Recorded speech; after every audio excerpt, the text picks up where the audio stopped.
Hey y'all, welcome back to Justice or Judgment. Thank you for tuning in for today's episode. Today we will be covering maybe our most controversial topic yet. Yeah, today we're tackling a really emotional and heated question. Should parents be legally charged when their child commits a school shooting? Now, this topic definitely divides people. I personally believe that parents should not be held criminally responsible. There's a bigger picture we're missing if we go down that road. I actually take the opposite view. I think that in many of these cases, the parents absolutely should be held accountable, especially when they're clearly negligent. So let's get into it. The reason I feel parents shouldn't be held criminally responsible comes down to one reason: overcriminalization.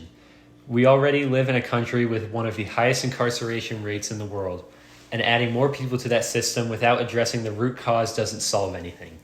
In an article by Angelo Petrig from Boston University, he explains this by comparing the idea of jailing parents for their children's actions to how the U.S. handled the drug crisis in the 80s, with mass incarcerations that caused more harm than good. As he says in his article, we caused immeasurable harm with incarceration as a solution for the drug problems of the 80s. His argument is that punishing parents might be the easy solution, but it diverts us from better long-term ones. He even says, quote, "We cannot incarcerate our way out of our problems we lack the will to directly tackle." If you think about it, locking up the parents doesn't magically prevent future school shootings, and it doesn't address the mental health crisis among teens, and it also doesn't reduce access to firearms, and it certainly doesn't heal communities after tragedies. What it does do is create a system where we shift blame instead of creating actual change. So yes, these events are horrific, but we have to be careful not to reach for a reactionary solution that doesn't actually work. I hear that, and I agree that the root causes are complex. But let me bring up a specific example. In October 2024, CNN reported on a father in Georgia who was criminally charged because he allowed his son, a 14-year-old, to have access to a gun. That same son went on to kill 4 people at Appalachia High School. Law enforcement had warned the father multiple times that his son was dangerous, and he still gave him access to a firearm. As the indictment states, Colin Gray was charged with criminal negligence for allowing his son access to a firearm and ammunition after receiving sufficient warning that Colt Gray would harm and endanger the bodily safety of another. That case is tragic, no question, but Petrig makes a good point. Charging that father may feel like justice, but it sets a dangerous precedent. Jenna Green, writing for Reuters, talks about this too. She says that charging parents opens a, quote, slippery slope. How far does it go? Are we going to start locking up every parent whose kid breaks the law? She points out that, quote, the fault for these tragedies goes beyond family dysfunction, meaning parents aren't the sole cause, so punishing them as if they are is unfair. Sure, but that's why I don't think all parents should be charged. Only when there's clear negligence. Like in the case of James and Jennifer Crumbley. CNN reported in April 2024 that they were sentenced to 10 to 15 years in prison. Why, you may ask? They ignored warning signs about their son's mental health. They didn't lock up the gun, even though they knew that their son had access to it. And the tragic result? The Oxford High School shooting. 4 students dead. The mother of a victim said, "The ripple effects of us, both James and Jennifer's failures to act.